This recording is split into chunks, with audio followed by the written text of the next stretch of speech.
Welcome back to Streaming Media East 2022 here at the Westin Copley in Boston. I've got today with me Megan Wagoner from Vimond. First of all, tell the audience here in the U.S. who may not know about Vimond what exactly the company is.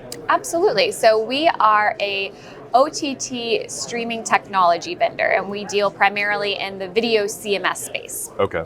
Based in Norway. Based in Norway. Very good. So you were on a panel that talked about broadcasting in the cloud.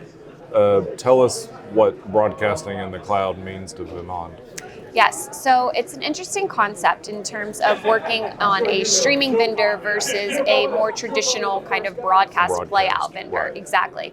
So what we started the conversation with is kind of the definition and the educating Sure. a little bit to make sure we were level set on what that was. But the idea of broadcast being one to many versus more of the streaming, Okay. which is the kind of more of a unicast type of solution.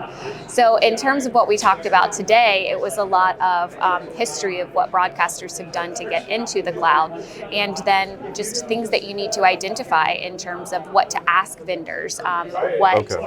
viewers you're going to have, and how a lot of the business models are different. And obviously what devices they're going to consume on, that kind of thing. Now, what has the pandemic done for Vimond in terms of the acceleration of that cloud broadcasting? Well, I think, as you can imagine, it's accelerated a lot of folks' idea for that. I often say that 2021 was the idea of acceptance of broadcast in the cloud, and 2022 is a lot of adoption. Okay.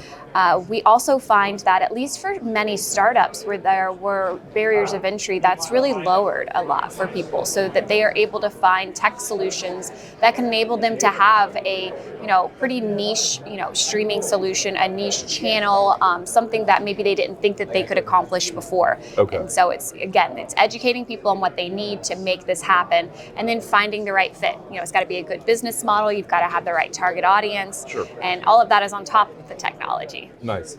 Now, Vimond obviously started in the Nordics and then did work sort of pan-Europe and now is in the U.S. Is there a general sense of where the next potential market is beyond these areas? Is it Asia, or is there already a presence in Asia for Vimond? Yeah, so we actually have a really large presence in the Australia region, so Okay. what we call our APAC region, which APAC, encompasses, sure, yes.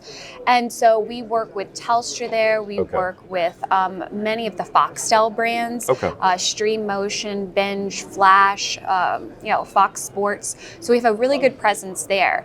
The focus on the Americas is really amped up since the pandemic, so we've been able to grow a team a little bit out more, and we again have kind of focused on more of the startups. We have really large tier 1 customers like Disney and Comcast and folks like that, but now we're able to reach folks that are really just trying to get their voice out there. Okay, very good. Well, thank you very much, Megan, for spending the time with us, and we'll be right back for our next guest.